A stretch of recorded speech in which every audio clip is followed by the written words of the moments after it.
Okay, welcome to another episode of Raising the Bar with myself, John Cooper, and today we have an extraordinary guest, Dr. Judith Reisman.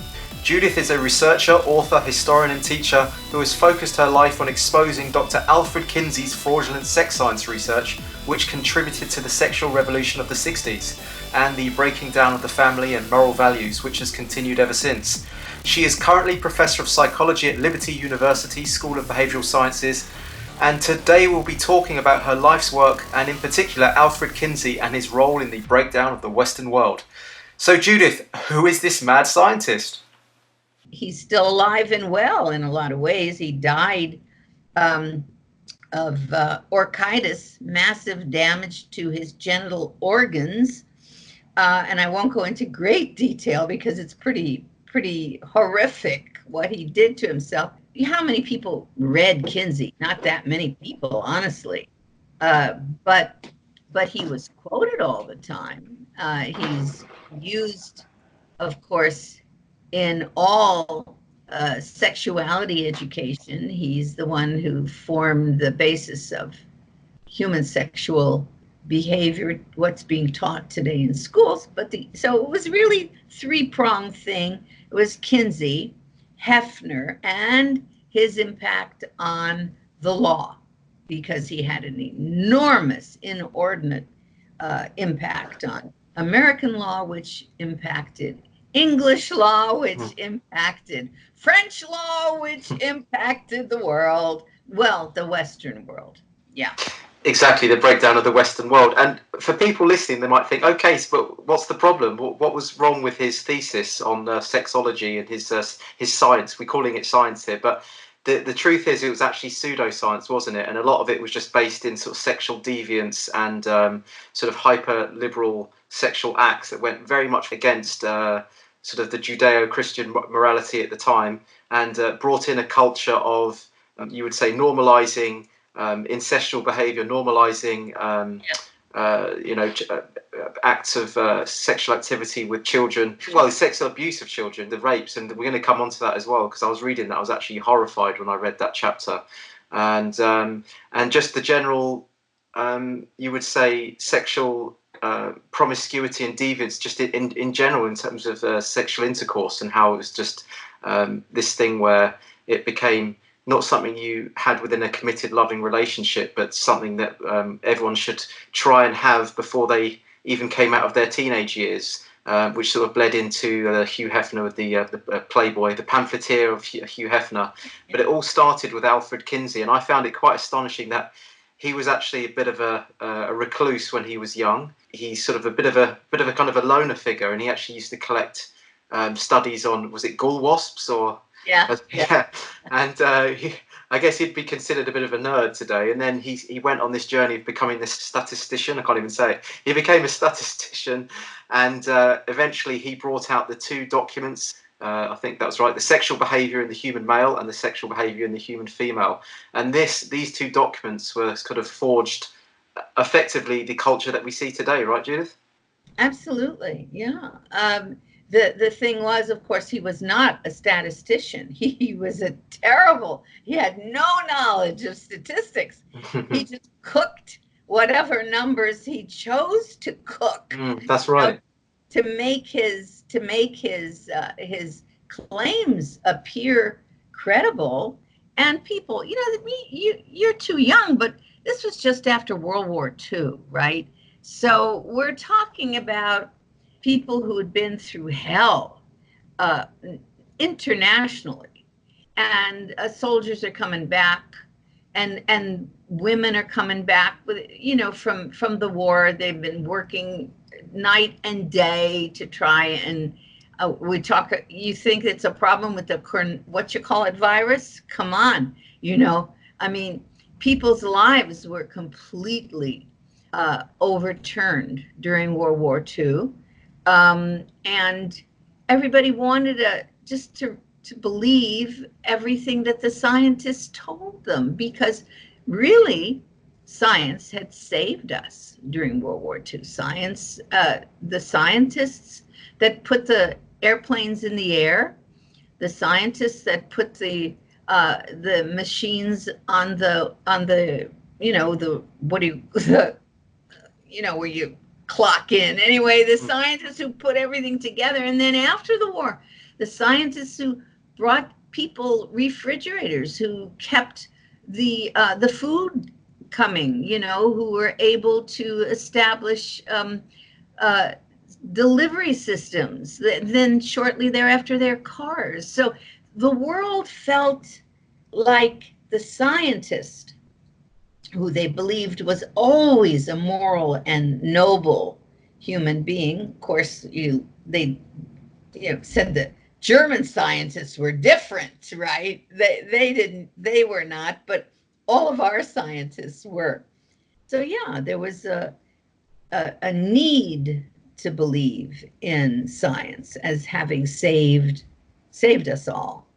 And so it was very hard. You could not then, and you cannot today, convince people that science is sometimes has done horrible things and dishonest things. People believe what science says. Well, it's not necessarily true.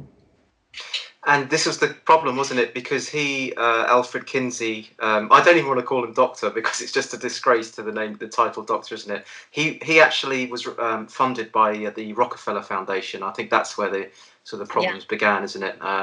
There's plenty you could probably say on the Rockefeller Foundation, but that'd be a whole different talk completely, wouldn't it? But so he was heavily funded, and it was just created an outlet for him to exercise his sexual deviance and his paedophilic nature and his just complete psychopathy under the guise of trying to create this sort of scientific data for the country, for the world, effectively.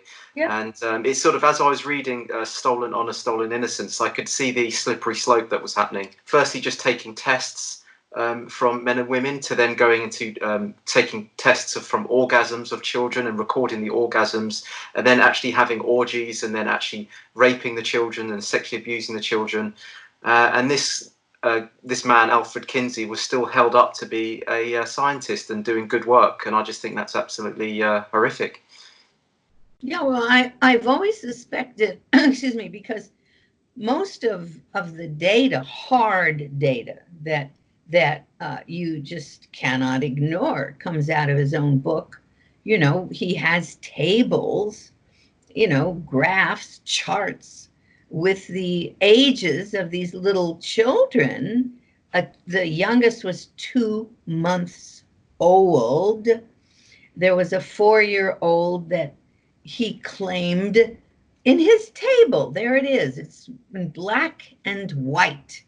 He claimed this 4-year-old had 26 orgasms in 24 hours. Now that's an around-the-clock experiment.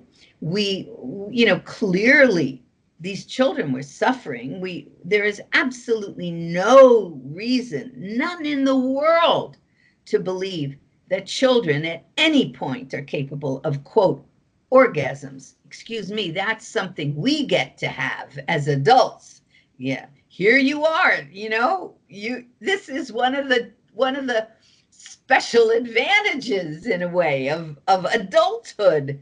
Children are supposed to have an opportunity to grow, to think, to mature. Well, then when he said that, when I looked at those tables, I thought, well, what does this guy mean when he says an orgasm? I could not believe he actually, in his index, had orgasm, orgasm. And so I said, come on, what? And I turned to the pages where he said what an orgasm was. And I read that material and I thought, man, this guy is crazy. He's a psychopath, a sexual psychopath. There is nobody in the world who's normal who would describe an orgasm for an adult, much less a child, which is what he was talking about. 196 children in this one section that he described their orgasms, that were fainting, they were having convulsions, they were screaming, they were writhing in pain. I'm quoting him. And he said, especially, and yeah, they were fainting, and he puts in parentheses, especially among the younger children. What? And he concluded from all of the torture, which he described as torture, he concluded from all of that these were orgasms, he said, and he claimed that the children came back to have more of the same. Well, so these are children who are being tortured, and I have always believed, always, I never mentioned this before when in my interviews, but I always meant to. I always believed that this was Kinsey telling the world, if you people out there are stupid enough to read this and then to believe what I'm saying, you deserve what you're going to get. I've always believed that he put that in as a flag waving to the world, and really maybe as a cry for people to stop him. You know? Really? Do you think that? Do you actually think that was the reason he did it? I don't know if it was a conscious reason. Yeah. But I suspect because he had to be a psychopath, you know? So we don't know anything about his childhood, which, you know, usually we do know. When I've done a lot of research on you know, homosexual behavior and homosexuals, and early sex abuse is very common, very common. So, you know, usually that would have been in his case as well, but we have no hard data on that. But I would have thought that this was a cry, you know, because that book was read by millions. And I would have thought that that was his way of saying, if you believe this, you will believe anything I say. And so, you know, so do you. I mean, you know, with the finger kind of, you know, but a plea at the same time. Anyway, that's mine. Yeah, Judith, why do you think no one came in? I mean, you do mention in the book about there were certain critics of him and people that came in to even just say, look, the way that you're recording all this data, because he went round and did tests on thousands of, well, I think about 4,000 or 5,000 men and 5,000 women or something like that, and then children as well. But what, and a lot of that was sort of massage data, and he was manipulating the results to sort of fit his narrative of everyone being sexual, you know, and there being sort of, everyone should just sort of have sex with each other whenever they want, and more sexual deviancy. But why didn't people come in and really put a stop to this? Was it all because of the funding? Was it sort of backhanders going on? Or did people actually think that he was a credible scientist at the time? It's hard to say. It really is. You have to go back in time and see how people felt. You know, he was a, quote, a scientist at a university. But the most important thing, of course, as far as the intellectual world was concerned, he was a scientist who was being funded by the most important foundation in those years in the world. You know, that he was being funded by the Rockefeller Foundation. You do not say anything that impinges upon the Rockefeller Foundation. You don't do that. And of course, nobody was talking about the Rockefellers at that point having supported Hitler. Nobody was talking about the Rockefeller Foundation having supported eugenics, you know, the murder, the mass murder, and the sterilization of 30,000 Americans even, you know, just before we realized what was going on with the Holocaust. But so there were a lot, but people did criticize him, but nobody, absolutely nobody, touched on the children. It was amazing. They criticized him intensely for his bad data. They said it wasn't really good data.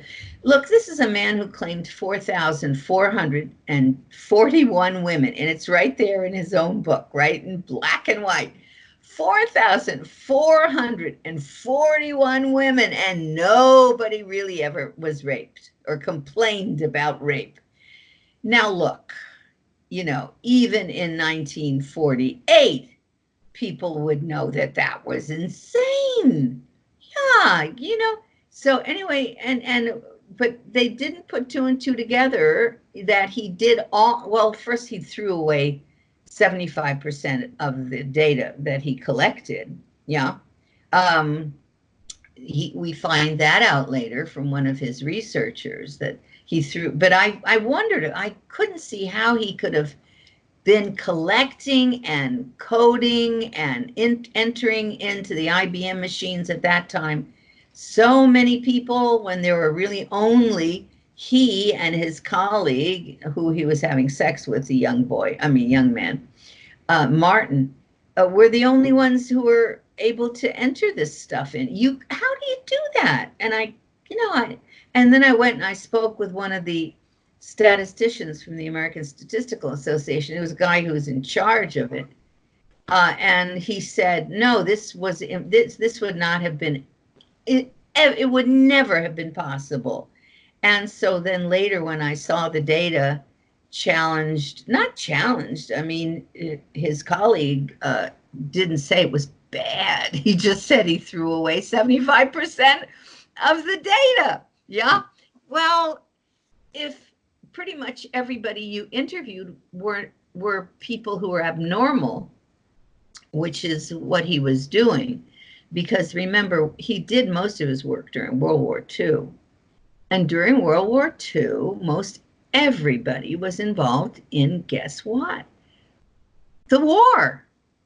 Either in fighting the war overseas or in creating the firepower here at home. Well, no one was allowed to speak about about their personal lives to anybody in those years. And I have to say that's carried forward in his book, because he didn't even try to claim that the Army allowed him to interview people, or the Navy, or the Air Force.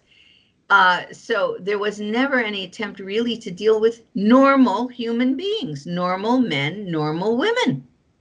So when he would claim that 10 to 37% of the population is homosexual, in a sense, he was probably right, because the Army, the Navy, the military did not allow homosexuals during those years to enter the military. Absolutely not. So he had prisoners who were in prison for violent crimes. He only, those were the guys who were still in prison, because the prison, the law, the war was tapping everybody. So a lot of the prisons let men who committed minor crimes out to serve in the Army. So the only people really they did not allow out were the guys who were in for very serious crimes of violence. So anyway, it just goes on and on and on. And so those were the ones he was pulling the data from. Is that what you're saying? Oh, yeah. So he's pulling the data from like quite serious criminals in prison. And also, I think you write in the book, you say that in terms of he was saying there's 10% of people in the country were homosexual. I think that's also a massaging of data, because he was forcing the questions to say, well, have you had any homosexual thoughts? Have you ever considered having any intimacy with it? And so he was sort of trying to open it up to the point where people would admit to it, even though they hadn't actually had an actual homosexual experience, in order to sort of create that data. So it almost felt as though he was he had confirmation bias, and he was trying to force all the data to fit his agenda, if you like. Oh, absolutely. And his claim was 10 to 37% of males are homosexual at some point. Yeah. 10 to 37% are males. are homosexual at some point in time. Now, that would include men who have been drunk and have been assaulted. That would include men, and well, no, it was all males. So that would include young guys, yeah, who had been assaulted. It would include anybody he could find. And yeah, and besides, he would lie, Of anyway. course, and lying as well. Yeah. Yeah, I mean, it didn't look well. It looked good enough. And then his conclusion, he had this famous scale, which when I would go into schools, I would ask, about the Kinsey scale, and everybody knew. Well, yeah, sure. There's that the line. It goes diagonally. And so all of us are supposed to be in the middle. We are all bisexual, which opened the door, of course, to transgenderism that we have today. And he was, of course, the foundation for that. We had Magnus Hirschfeld and John Money, who were followers of Kinsey, and they created way math, I forgot what that stands for, but anyway, for transgenderism. And so here we have now, in kindergartens, our kids are told they aren't boys, they aren't girls, you know. Now, this is so threatening to anybody's instinct of self-preservation. Anybody. People have an instinct for self-preservation. And to preserve the self, you have to have faith in who you are and what your parents have said you are, wrong or right, right? And you have to proceed from that point of view. The whole issue of self-preservation has been at the bottom of the pornography revolution, that people no longer know how to preserve themselves. Women who expose themselves, you're exposing yourself to disaster, right? Kinsey wiped out the ability to stand for self-preservation, which we understood in those years as morality. Morality was simply there to help the human being maintain their instinct of self-preservation. Is that clear? Oh, absolutely, absolutely is. I mean, just Alfred Kinsey's influence led to, well, what we're seeing today in terms of even the transgenderism, as you talk about, and the entire porn industry, effectively. Yeah, well, what was really interesting is, here I was dealing with Kinsey, right? And I knew he had been raping the children. And yes, he would have been involved in it because he was a hands-on scientist. And so he would have had to make sure that, that what was put in there happened, quote unquote, so to speak. He would exaggerate the numbers, but he would have been there at least a few times. Well, anyway, so here we had a pornography revolution that was based on the rapes of children, right? The pornography revolution was based on the torture of children. The idea that he created was children are sexual from birth. Well, when I follow that to its logical conclusion and I'm looking at Playboy, I said, wait a minute, if Kinsey influenced Hefner, and if Hefner was following everything Kinsey said, which Hefner said, throughout his material, he just was a devotee, then there must be stuff in Playboy that would reflect children as sexual from birth. Children, he must have it too. So I start looking through my colleague who was a PhD teacher, at the university at, where was it? Oh, God, Case Western Reserve. And he had stacks of Playboy in his room, right? In his office, right? I mean, very serious man. He was, an engineer.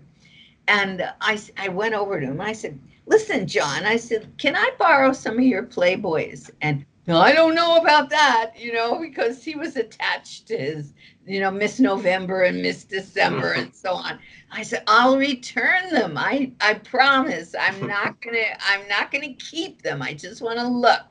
So I sat down with these magazines because I'd always thought, oh, come on, this is a stupid magazine. I mean, who uses that? I mean, who goes to anyway? So what the guy walks in with the dirty old coat and the hat, and he goes into the dirty bookstore and he gets a. So I said, okay, let's sit down. So I sat down with the Playboy, the first one, and I start going through it quickly. And wait a minute, was that a child? So I go back because that's the way it works. It goes into your brain and you don't realize it's in your brain. You pass it by, right?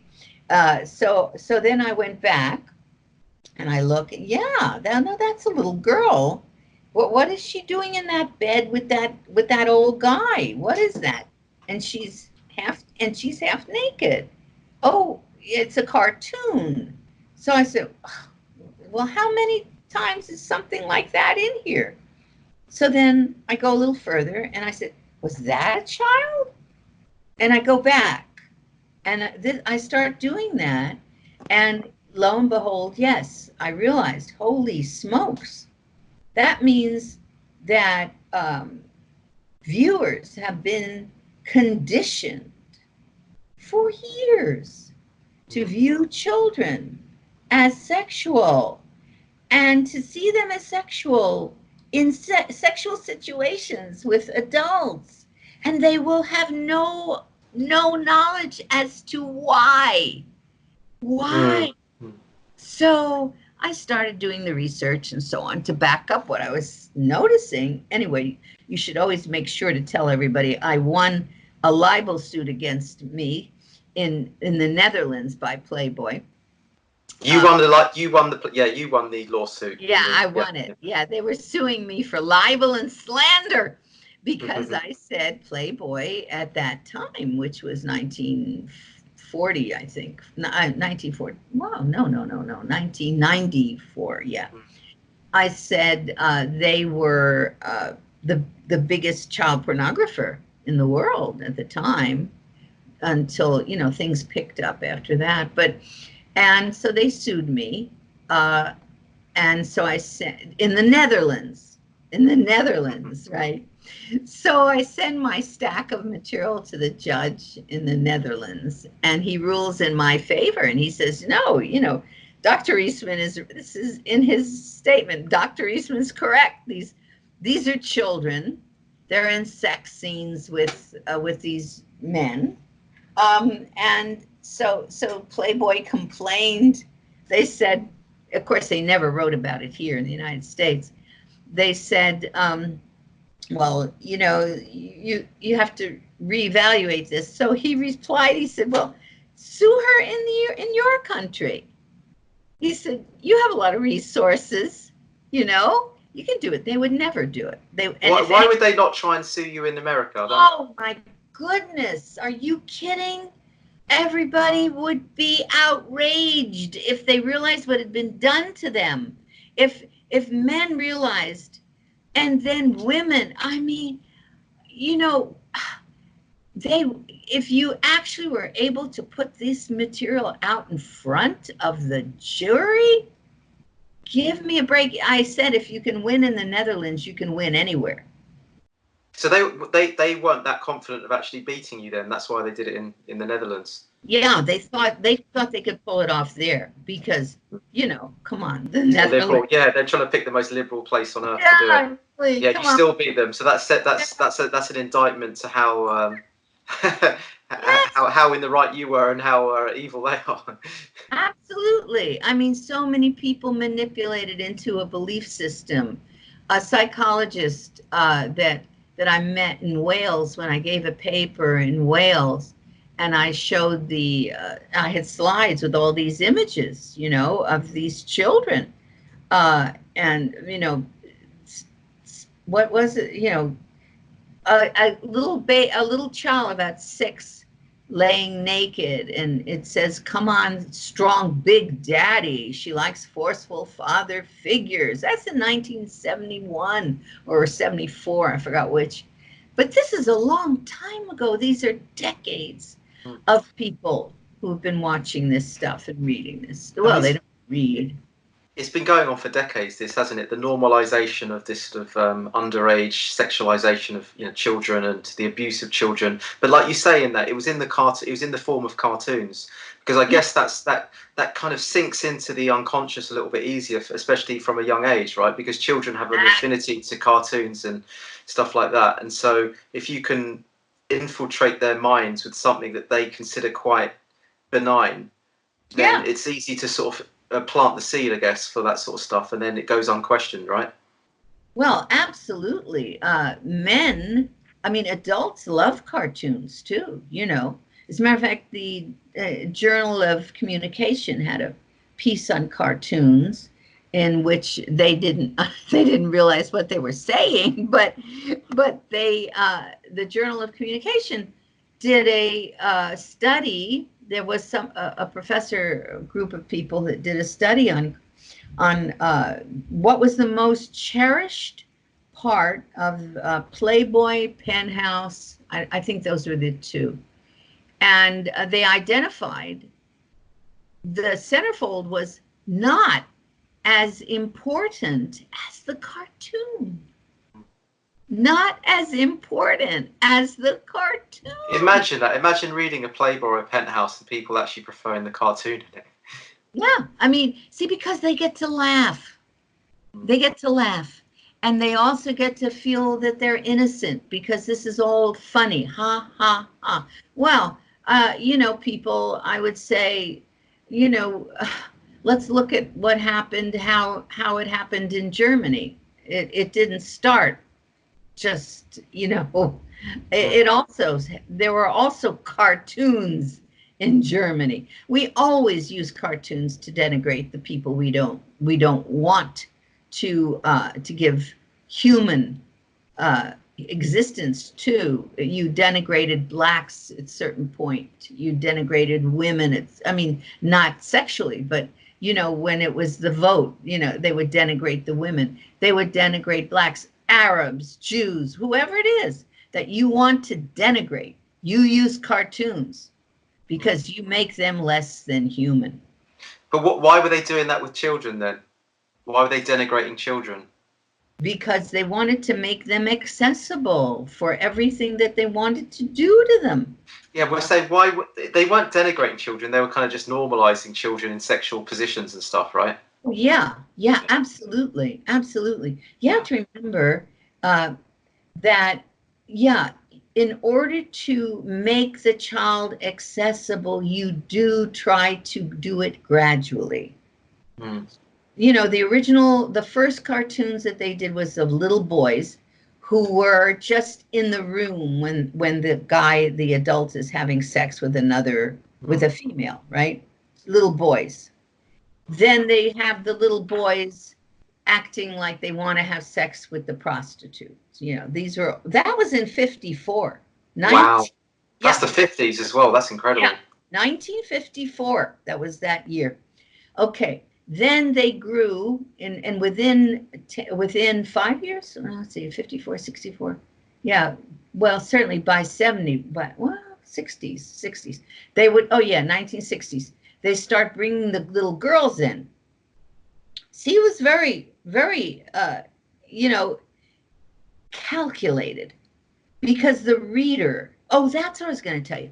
A guy wrote into Playboy, right, in one of the things where Playboy was saying that I was a nutcase and so on. So a guy wrote in and he said, listen, he said, this Reisman says you have cartoons of children. He said, I've never seen one. And he said, if that was true, I would never read another Playboy. I would never buy another Playboy, right? Well, it was true. And of course, they denied it. They said, other magazines may do it, but we never would, and so on, which I use all the time when I give lectures. There's the cartoon. There was what they're saying, that they never would. Why? Why would they do that? Well, I started to tell you that when I was in Wales, the psychologist came up to me after my lecture because he had said, come on, there are no children depicted in Playboy. Absolutely not. And I said, come to my lecture, come, watch the screen. Mm. And so afterwards, he said to me, oh, that's how I learned about Kinsey. He said to me, look, he said, I'm shocked, I'm stunned. He said, I did not realize until you put those cartoons on the screen that they were in my brain. He said, I have seen them. But didn't take it in. Yeah, but it was in, right? Yeah, it was in, but he wasn't conscious of it. It was just subliminally sort of bypassed his logical brain in a way. Subconscious. And he's the father of two kids. He was nervous. And then he said, I did not understand that it was embedded in my brain. And he looks at me and he says, look, he said, if you're really concerned about child sexual abuse, this was in 1969, I guess, or something. He said, you have to look at Kinsey. So I said, why? So he said, well, he said, I worked with Kinsey and with Pomeroy, his co-author. He said, one is a pedophile and the other is a homosexual. So I said, which is which? And he said, read and discover. And he walked away. And that is what led me to Kinsey, because I was looking at, the abuse of the children in the Playboy magazine, which I realized was going on in Penthouse, of course. That Penthouse showed up, I think, 15 years later. And then soon Hustler, 10 years later, and then, The Flood. And they were all carrying the torch of Kinsey's reports. Oh, yeah. Oh, you have to stand on science, you have to be able to say, this is all scientifically proven. Children are sexual from birth. Yeah. He pretty much laid down when we say the sexual revolution, well, the most important thing I would say were two key things that he accomplished to do that would have been that Hugh Hefner, who created Playboy, did so as a 22-year-old virgin, a college virgin, and he wasn't bragging, He said he had been believing that his generation of parents and so on were respectable people and didn't engage in these activities. Anyway, Hugh Hefner found out from Kinsey that everybody was really, lying to him, and that they were all carrying on these adventures, these sexual adventures. And so Hefner said, forget this virginity thing, He said, he was engaged at the time, and he did marry the lady, but subsequently he said he's going to bring Kinsey's message to the world. And so where Kinsey laid down the science was Hefner's position. Kinsey was the scientist, he laid down the science, and Hefner would be the pamphleteer. And the most important thing, that our laws got changed. All of our laws got changed. We had been giving, in the United States, we were being accused by the world of being Puritan. Yes, we were. We were a Puritan kind of country. We weren't that Puritan, but, compared to you guys, to Europeans, continentals. Yeah, I suppose so. But so we were accused of that, and now we're just like everybody else.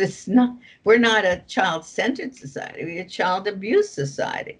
So yeah, it's been a But real journey. absolutely. I mean, your journey is just incredible. Like, if just when you read your books, the lengths that you went to just to research everything and how you dedicated your life is just quite astonishing. And thank you again for doing all that hard work on behalf of everyone. But what in regards to like your hustlers and your playboys and your penthouse, is it? Yeah, penthouse. The effects that had was it took the traditional family man, the father, and turned him into Absolutely. the champion. They championed the playboy instead of the father, didn't they? And then by doing so, it kind of broke down family values, started to push this sexually adventurous man who doesn't really have any commitment, doesn't want to commit to anything. That breakdown of family led to sort of obviously more crime and delinquency within the children, and the divorces were much more. The laws are brought in to make divorce a lot easier, right? As a result of this changing culture, and of course the breaking down of like moral values. And I mean, I'm not particularly religious, but I would say that there's certain Judeo-Christian morals that are the fabric of Western world. So the breakdown of those led to what we're seeing today. And I actually think, I don't know what you think about this, but the third or fourth wave feminism, where they're walking down the streets with their boobs out, free the nipple, and saying it's okay to be a slut. We love being sluts. Even that's probably Keynesian, would you not say? Oh, absolutely. The instinct for self-preservation has been destroyed. These women walking around like this, are you kidding? Are you kidding? They have no concept of self-preservation any longer. There's a reason so many people have.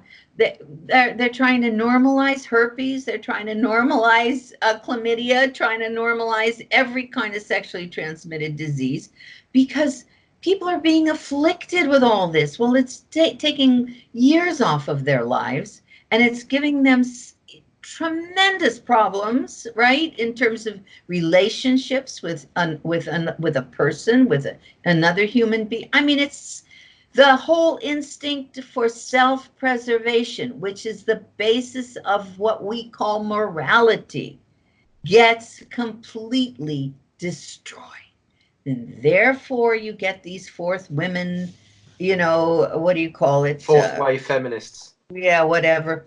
Women who love gay porn and who are sexually, the percentage of your teachers, female teachers, who are sexually abusing their boy students. Come on. We've got roughly 30%. It's, I think, a little bit more, but let's just be good and say 30% of the sexual abuse cases are of women. And mostly they're abusing, they're having sex with, well, they're abusing. And look at the guy, the president of France. I mean, his wife, abused him when he was a boy. I mean, and she was his teacher. Oh, Macron. Yeah, right. Yeah, I mean, and it's no wonder the guy is Perverted. problems, Yeah, got problems, yeah. Yeah, let's put it that way.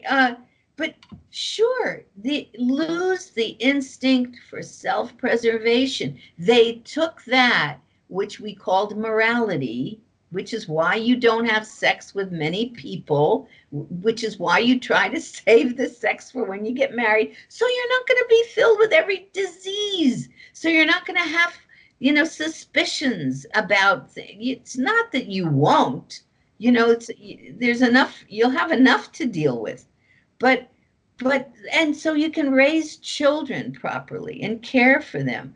Those are all based on, quote, morality, which is based on self-preservation. Self-preservation. The instinct for self-preservation. So are you a firm believer in chastity in terms of until marriage they should have sex, or do you believe that if they're in a committed relationship, can they have sex, or should they still even have sexual experiences before they get married?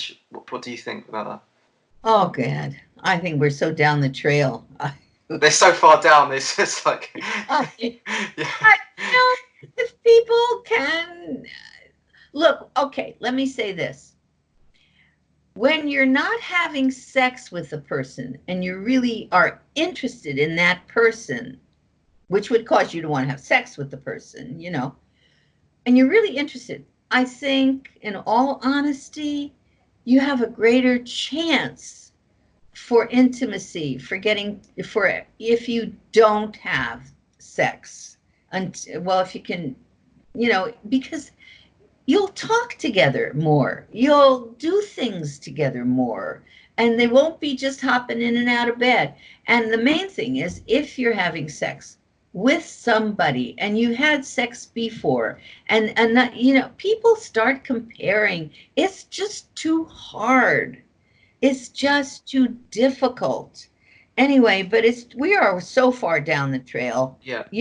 I mean, I you know, Yeah, just the reason I say that is because it's going to be quite difficult, like for people listening to this who are obviously young men and they want to explore their sexuality and have experiences, and obviously they do want to settle down at some point and have a relationship, get married, have children.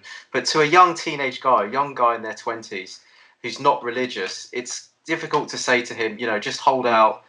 Don't even masturbate, let's say, because I know that's another thing we're going to talk about. But it's very difficult to convince someone like that in a compelling argument to wait until they get married before they have sex, and especially in today's climate. I mean, if you're not religious, what would you say to someone like that? Everywhere you turn, you everywhere you turn, my goodness. And school. Okay, what about school?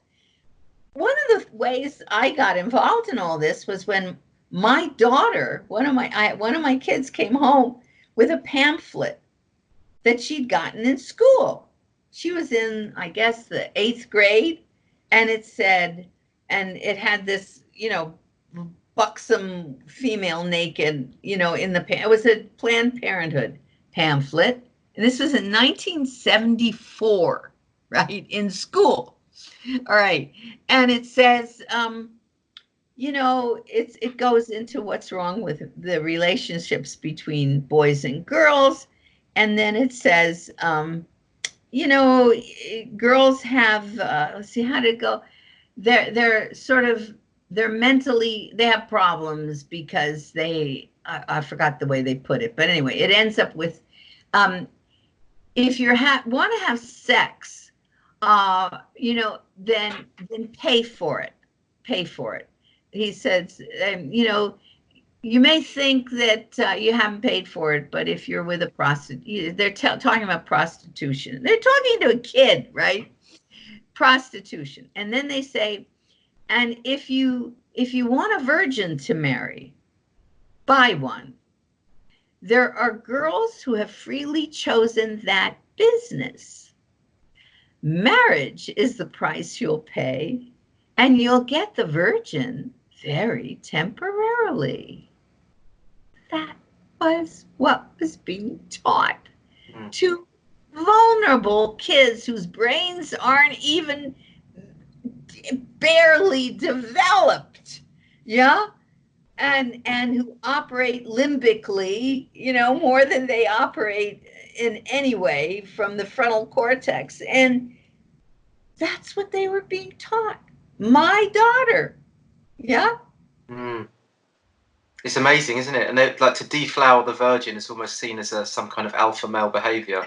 Oh yeah. Well, that was taught in Playboy. They had a whole section. I mean, they started off with that, and their position was that virginity is something that you want to help the girl get rid of.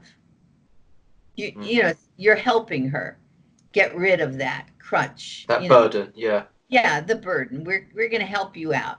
And so, you have sex with her and you're very polite, right? But then you don't call her because you're going to have sex with the next one. You're going to help the next one too, right? So they're going around, helping all these girls and the girls, of course, often become suicidal, or they just simply become depressed, or they actually have a relationship problem. Yeah. So no, and when you ask me what I would tell you know, I can barely answer that. I can just say, you know, you're in a really bad situation. You have to read as much as you can that I've written, and then you have to try and struggle through this and see what you think is best. I mean, what else can you say? They are afflicted. The movies, the television, in first, second, third grade. You know, Mm. having their bodies cut, having their, you know, get their body parts removed. They're taking, you know, the drugs for everything under this. It used to be they would just take Viagra. Now they're taking, you know, gender reaffirming drugs Oh God.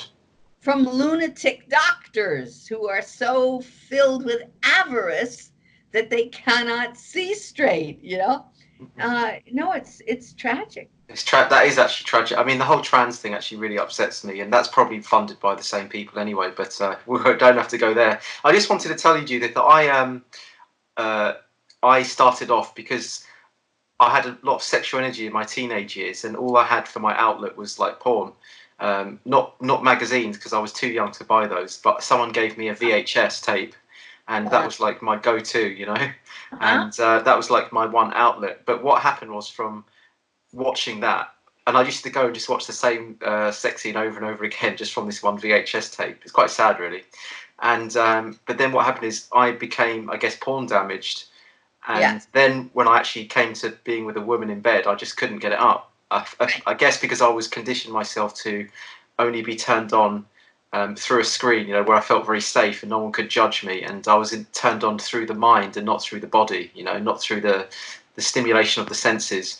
And that was a real unraveling process that I still struggle with today, to be honest, because of that. Because the first few years of my life, my teenage years, when I should have really, you know, experienced that either through abstinence, you would say, or just with a woman, so I could actually, you know, learn what sexual energy is like in the process of sexual intercourse, not through masturbating, that I actually developed these issues. And I think a lot of guys have these, where they have problems with impotence. And then you talk about this is all part of what you call the sex industrial complex, whereby you create the porn, which creates the addiction, which creates the separation and the schism within the relationships between men and women. Then the guys go to more porn and they have more impotency issues. Then they go to the pharmaceuticals, they get Viagra, and then they become dependent on the Viagra. That funds the pharmaceutical industry. And then it wouldn't surprise me if then the pharmaceutical industry then supply the funding towards like the porn. Oh, porn they industry. do. They do, yeah. Yeah. Oh yeah. Oh yeah. Oh yeah. Oh yeah. Yeah. People know where their bread is buttered. I mean, Why I'm wouldn't not they? laughing. Yeah, you know, I understand, and what you went through is what, of course, you know, millions and millions of guys and girls too. I have so many girls who've come to me and told me that they have been addicted to pornography since they were very young. You know, they too. So, how do you answer such a problem? You know that I told you about that no fap. Yeah, it's called NoFap. Yeah, it's where you don't Yeah, masturbate. Yeah. and thousands of people have been right in there. I don't go. I haven't been there in a while, but yeah, thousands, and they write in about the tragic lives they've been living, and it is tragic. And I feel for you. I mean, I feel for you, all you guys, and am so fortunate to been growing up at a time when there was nothing like this around. But surely guys were masturbating before Kinsey came along, right? I'm sure, of course, there was, yeah, I mean, but they would be embarrassed about it. So, by the way, people were more embarrassed to talk about that they were masturbating than that they had been engaged in adultery. It was really funny, you know, the way things shift. Things changed, but then in the Playboy era, you say that then it was almost cool to like ditch the girls and go to your paper dolls in terms of your magazines, your pamphlets. Absolutely. Well, the other thing is, during, you know, people really had so many other things to do.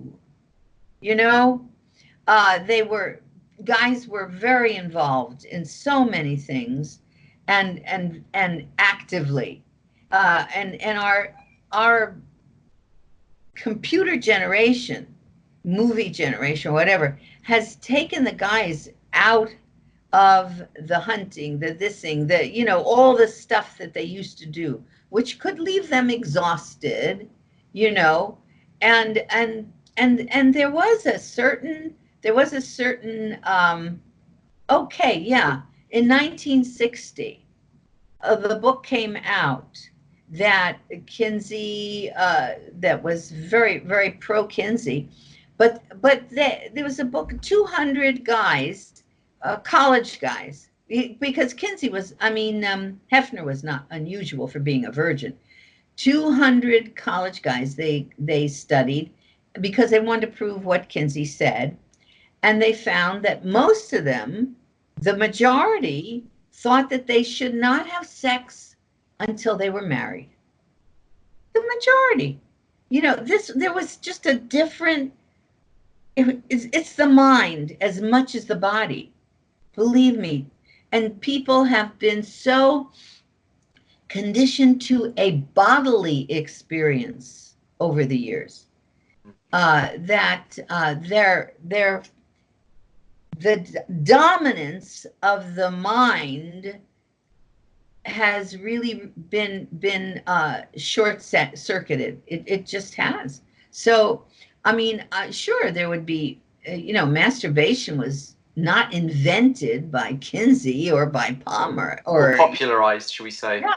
It was popularized, but they were still doing it, but not in quite the same amount of numbers. Not at all. I would say not at all the same, but it existed. It certainly did. But the guys had a certain Puritan attitude. You have to understand, and that book really, they were condemning these guys for it was written by these two Dutch husband and wife, quote unquote. They were hardly husband and wife, but anyway, couple, the Kronhausens wrote it, and they were so upset at these American men who were so Puritan in their attitudes. So when I say that, probably, yeah, their behavior would have to go along with it to a certain extent. Yeah. Mm. And you also talk about the porn and how it affects you. And you mentioned these things, and I thought these were interesting. You talk about proxemics, ethology, and neuropsychology. Oh, yeah. And I thought these are really important. Actually, when you mentioned this, it's actually quite staggering because I was aware of it subconsciously, but not consciously. And like, for instance, ethology is where the study of animal behavior, and it kind of reduces females down to the status of an animal. And it presents her it mimics that when an animal goes through estrus, it's like heat, it's known as heat, and it sort of elicits the male instincts, the male sexual instincts.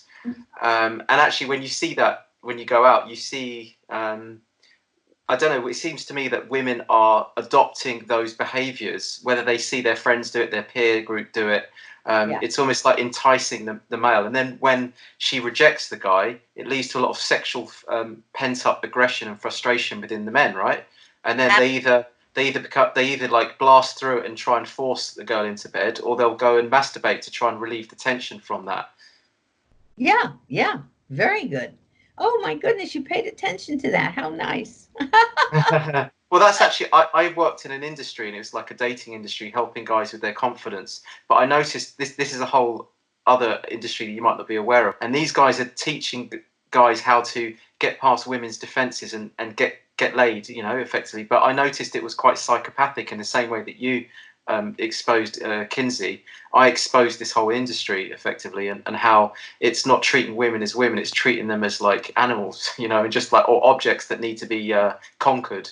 And the work that I did, and I published a book called Game Over, and it was about trying to end the game this game that men are trying to play against women, in terms of trying to use a strategy in order to get her into bed. You know what I mean? This one thing about ethology is actually plays a big part in it, I think, because a lot of guys are very sexually stimulated by women in their tiny, skimpy tops, and they're walking in high heels, and that kind of accentuates the buttocks, and they're putting red makeup on, which and that makes it looks like it's a hot flush from a sexual flush, and then they see all this and they're very magnetized by it, and then they walk over and she says, "Get lost, go away," and they're very sexually charged by this, and then they go, "Well, what am I going to do with all this sexual charge? It has to go somewhere." So the people without a moral compass will do whatever they can to get that girl into bed through forced means, even rape, to the extreme. And then the other guys will just go home with a kebab and they'll just go and masturbate. Are women now champion a Kinseyan style image of what it is to be female, or like how did that come about, or is that organic, or is that socially engineered? Well, I think, in all honesty, what happens is women, even those ladies marching down the street with their, those, I mean, they have become sufficiently dysfunctional, they have, but most women will do anything that they think makes them desirable to the male, and admired even by females, but they'll do anything, and they don't know what they're doing. Subconsciously, they wear these low-cut things. Now, that brings us back to what you asked about, during the pre-Kinsey period. Look, women never displayed themselves this way. They did not. You have to look at the clothing and the way women carried themselves. Pre-Marilyn Monroe, right? Do you know her? Did you? Oh yeah, of course. Yeah. Absolutely. Yep. Yes, I'm not that young. Yep. Pre-Marilyn Monroe, which was the switch. It was when Marilyn started to show up, right? That was the main switch there, visually, that she would hang out, that she would be displayed this way. So women then start competing, with each other. That's what they do. And they don't, I'm not saying they know what they're doing. Some do, some don't, but they do.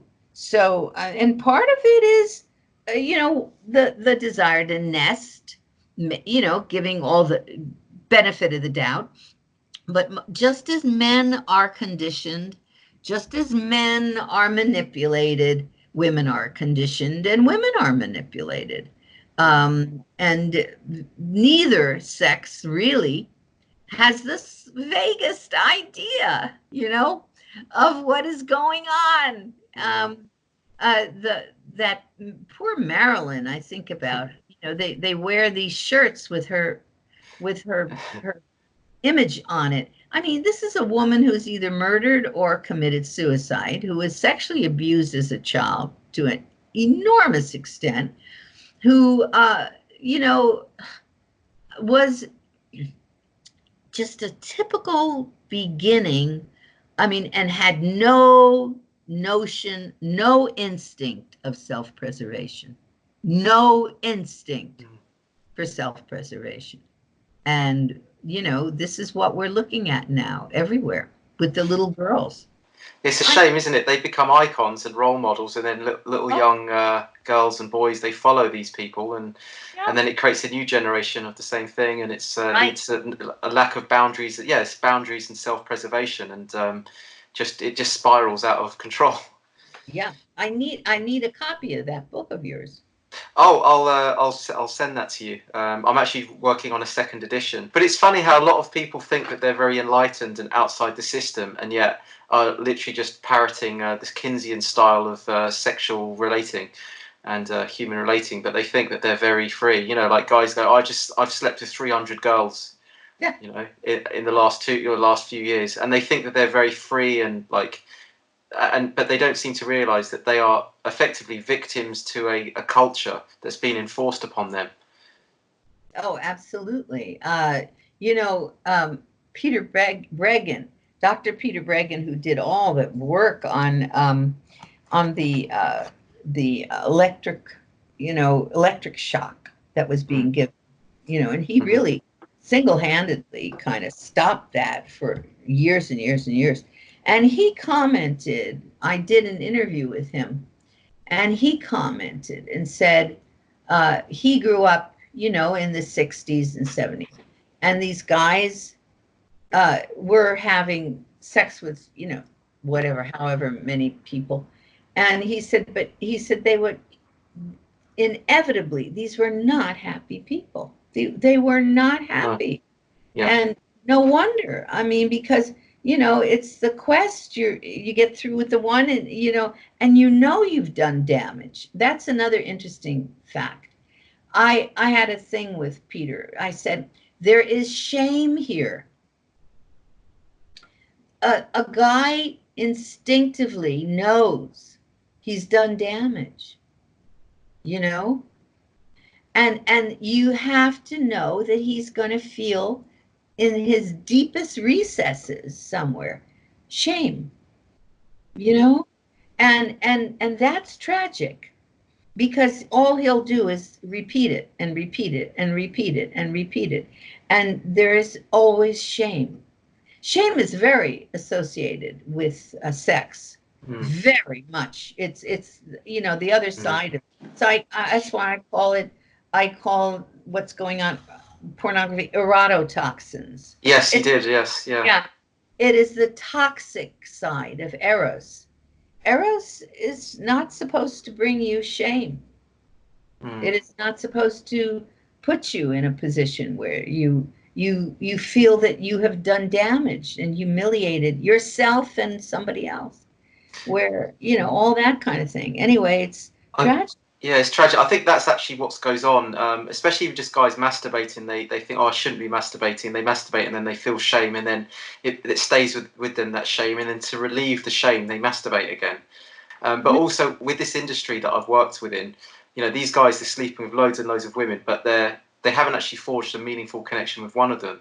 And I say to them, how many of those hundreds of women could you call up in the middle of the night and have a chat with? How many of those women are you still in contact with? And their faces just tell a picture, Judith. They kind of none.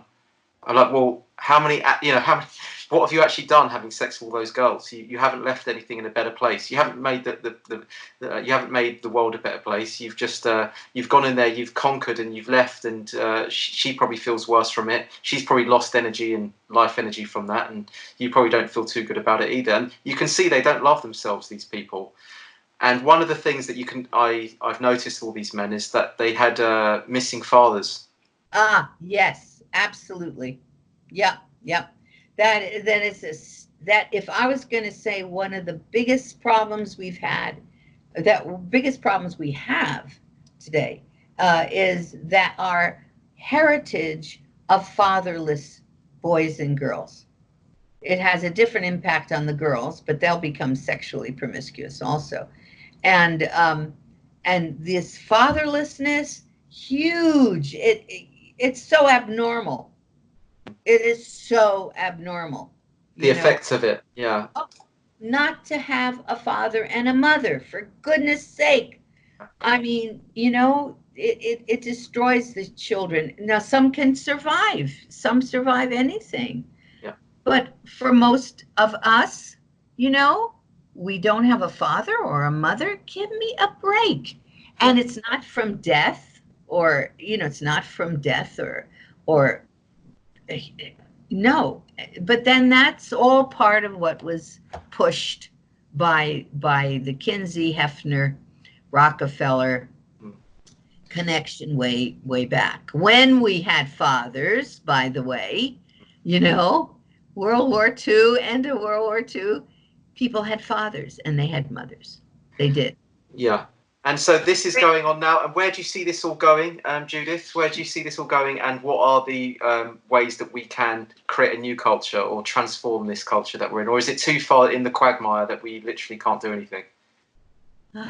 Yeah, good question. Good question. Well, Since the media is totally controlled, but you guys have, I mean, no, in a sense, now the internet makes it worse, yet the internet makes it better. I mean, there's an opportunity, okay.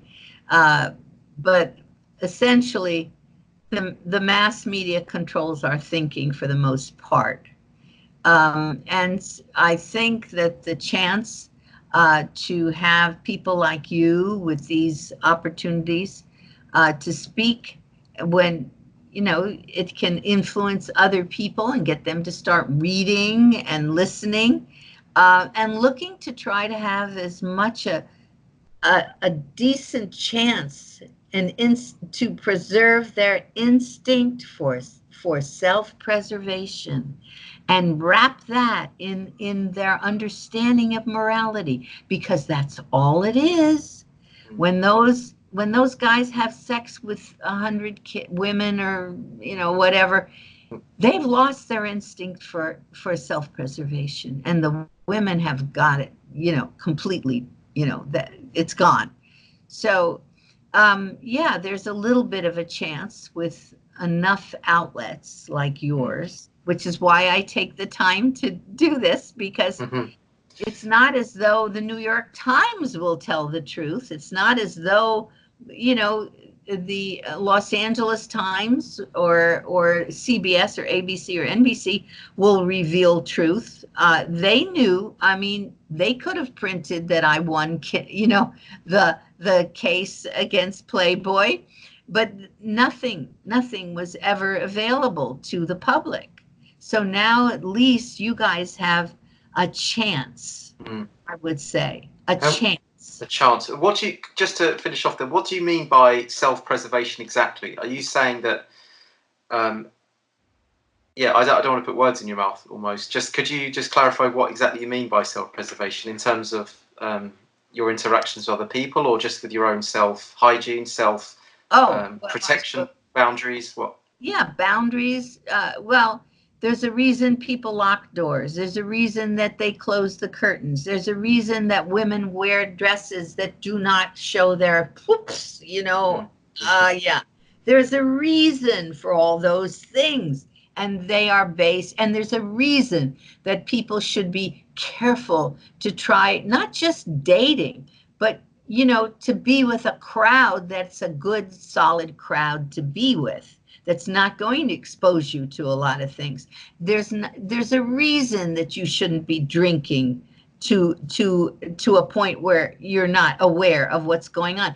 All those things that we call self-preservation are acts that are grounded, that have been drawn up as moral imperatives, you know, moral laws. There's a reason that you mustn't stay out at a certain point and go by yourself down the street. You know, so all this is based on a moral structure that is based on self-preservation. And self-preservation is supposed to lead you to a happy life, because hopefully you will preserve yourself, and your partner, the person you hope to love, will have preserved himself, so that the two of you may get together and get to know one another, because you're not knocking each other in the, you know, whatever right away. And so you find that this is a person you want to be with. All of it comes together as a structure that we call morality. What a beautiful place to, I think we could finish off like that, Judith. I think that's a beautiful way to round everything off. And I hope to everyone listening, they've really taken a lot from Judith. And I just want to say from the bottom of my heart, Judith, thank you so much for coming on this show. You know, just telling your story and all the books that you've written, and you know, the one that the two books that I read. I just want to read them out again and encourage people to take a look as well. And so we have Soft Porn Plays Hardball, and we also have Stolen Honor, Stolen Innocence.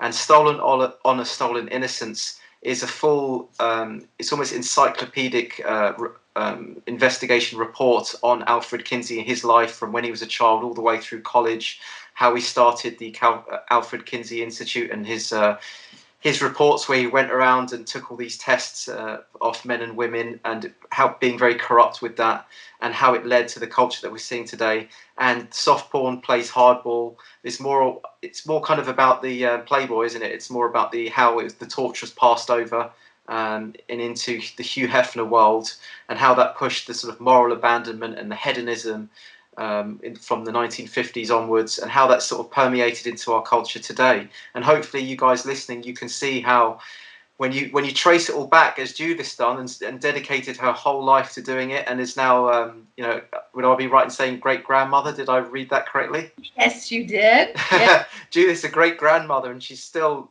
willing to come on these types of shows and share her truth, speak her truth, and help to make the world a better place. So we have to be incredibly grateful and indebted for people like Judith who have spent their entire lives trying to make the world a better place. So Judith, I'd just like to say thanks again for coming on the show.